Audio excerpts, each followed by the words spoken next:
Hello，大家好，我是绵羊六，欢迎收看我的魔玩分享频道。那么今天这期视频呢，介绍就是面前这一款 Power Rangers 的一个遗产的忍者麦格佐德。那么呢，也就是日版忍者战队影联者中的影大将军。好，我们先来看一下这个包装，本体呢是已经被我取出来了，正面就是这样的一个样子。它是以这个95版的，应该是95的那个电影的一个名义去出的。虽然说那个电影里面那个 3D 造型真的是惨不忍睹啊。这一侧呢讲的是关于这个佐德的一个秘密啊，下面是这个忍者麦克佐德的一个数据，然后背面展示了一些这个玩法，另一侧呢讲的是这个背景故事，上面、下面内容我已经取出来了，大概看一下，说明书就是这个玩法的一个介绍，然后呢内核就是很点中点的这个鸡蛋盒。OK， 左边是这次介绍的这个美版的遗产，右边呢是日版的老 DX， 我们正好来对比一下。首先从这个红原开始对比。可以看到红原的话是我个人认为这个单体区别最大的一个。美版这边呢，首先它保留了原本的这个360度，这个日版这边也是有的。日版这边是一个拨片的一个齿轮，它呢增加了一个曲轴，这边也是变形所需啊，曲轴可以直接接近180。不过呢，侧台基本上就没有，就只有这么一点。但是这么一点呢，你站立也够用了。其次就是腿啊，可以分开到这儿啊，也是一个很大的进步了。别的就没有，也没有什么区隙之类的。然后两把武器的话呢，日版这边我是遗失了，它日版的武器呢就是2把金色电镀啊，如果我没记错的话。然后美版这边是上了色。接下来我个人认为最大的提升呢是美版的这一块合体之后变成了人形的这个肩甲，它是一整块金属，这边还有这边都是啊。我买到这个之前还以为它是一个电镀，没想到直接是用了金属件。我们来看一下这个武器的话呢，它可以从2刀流合成就是一把。当然，如果要握在手中的话呢，我们必须得就是把它穿过这个手，然后去结合，像这样子。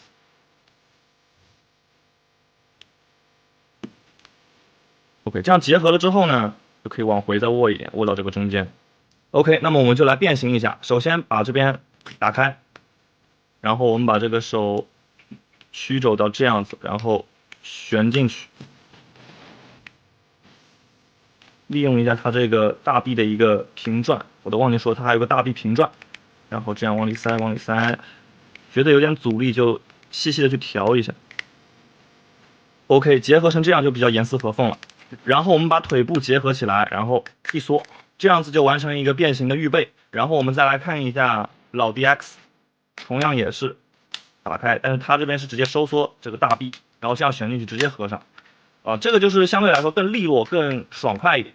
然后这边收缩，好，这样就完成了。接下来我们看一下同样作为双臂的这个蓝狼。也是一样，这边变成了金属件，这个必须要好评。然后尾巴这边两边都是这个软质的材料，都是软胶，美版这边更软一点，而且美版这边上了一个银漆的涂装。当然，其他地方所有日版这个灰色的部分啊，美版都是上了这个涂装的，可以看到。包括这边美版多了一段这个关节的可动性，日版这边是没有的。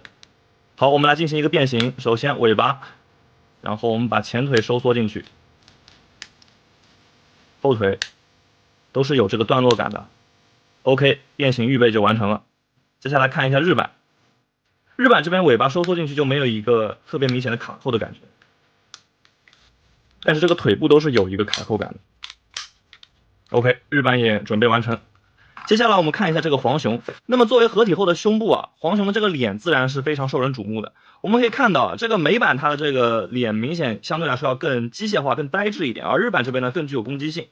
不过我去回看了一下这个剧中的皮套啊，发现其实是这个美版20周年这边做的会更还原一点。对比一下外观呢，可以发现啊，这个黄熊是尺寸缩水最严重的一个，这个也是一个时代不同导致的审美不同。这个以前的话呢更偏向于这个宽躯干，那么现在的话呢喜欢窄一点的躯干。值得一提的是，日版这边的卷轴是电镀的，然后美版这边换成了这个金属银啊。好，那我们就直接来进行一个变形吧。首先把卷轴取下来，这边也是一个我个人不太喜欢的点啊，插拔变形。OK， 插入后咬住。接下来呢，把这个两个腿这边是一个弹簧的结构，把它按进去，然后收进去。好，然后呢，我们把这个整个躯干往里缩，然后我们把后腿这样往前旋转，这样合体的一个预备就完成了。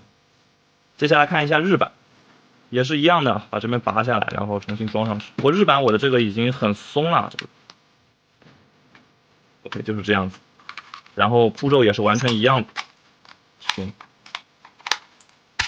，OK，然后把这个后腿转过来 ，OK。接下来是作为胯部的这个黑蟾蜍啊，我个人认为蟾蜍的这个提升也是非常影响这个整体观感的。美版这边把所有的灰色都换成了这个银色的涂装，包括这个脚尖这边这2块是用的一个金属件，所以整体分量会提升的非常的多。包括美版还有一个提升的点就是它可以张嘴，而日版这边呢就是定死的张不开。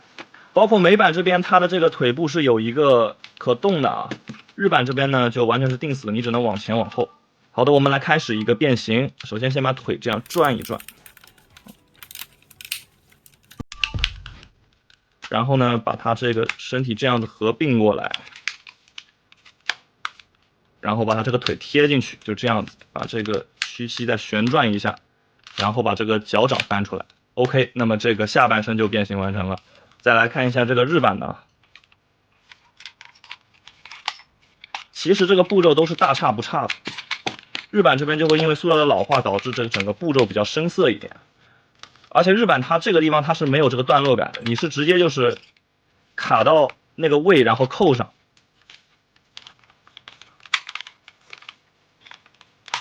就是这样扣一下它就牢了。它那边里面有个卡扣 ，OK， 日版的就变形完成了。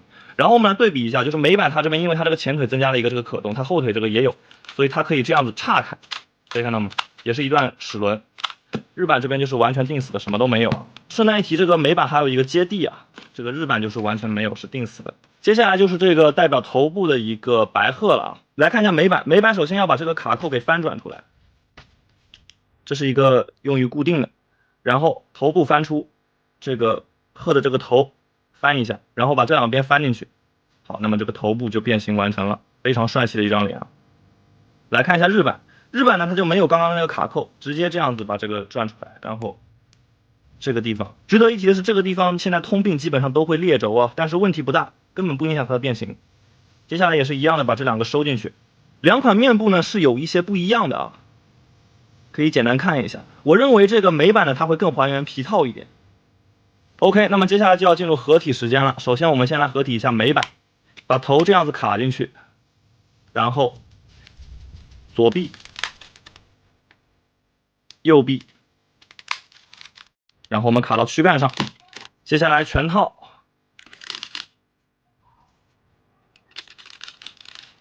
OK， 美版这边合体完成了，接下来是日版，头部、左臂、右臂，也是一样的这个全套。好了，两个全都合体完了。一个很直观的变化就是日版这边所有的贴纸啊，在美版这边都换成了这个涂装和细节，这点非常好。其次就是我前面提到过的这个所有的灰色部分都上了这个银漆，包括还有一些金属件的运用，我觉得都非常不错。我顺便把无敌将军也请出来了，我们可以对比一下这个身高，会发现这个遗产版本它会相对来说矮一点点，但是没有矮太多，摆在一起呢维持感也不是很大。然后这个体型相信大家也可以看出来了，美版这边更偏向于就是干练一些的风格，而日版这边是很壮硕的一个位置，老版本都会更加壮，尤其是这个胸部啊很宽大。然后我们来看一下这个可动性，可动性的话还是有一些比较值得讲的地方的，比如说头部它增加了一个很迷惑的抬头关节啊，可以看到吗？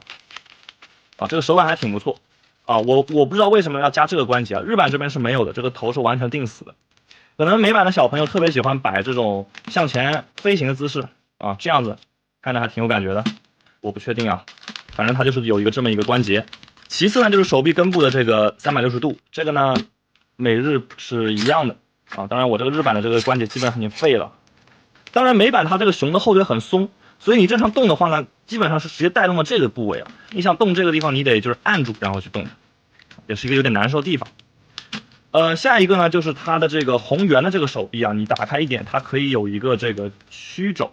这个呢也是它这个胯部的一个可动性所带来的，两边都有，可以看到有一点点。不过蓝狼这边呢就完全没有了，蓝狼这边也是一个360度。接下来呢就要说到这个提升最大的胯部了。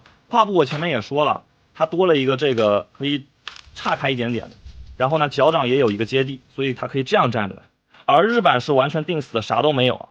然后它的腿也可以前抬一些啊，可以大概抬到这个程度。日版呢其实也是，但是因为日版它不能平踢啊，所以它有这个关节没用。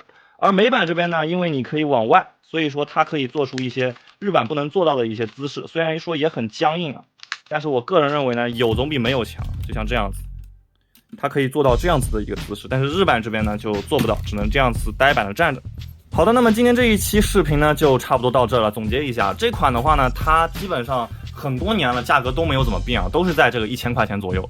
我觉得作为忍者战队厨的话呢，是很值得去入的。毕竟现在战队萝卜想出一个像样的新款，难度也是很高的，不如还是去蹲一蹲这种老东西来的现实一点。OK， 那么这期视频就到这里，我们下次再见，拜拜。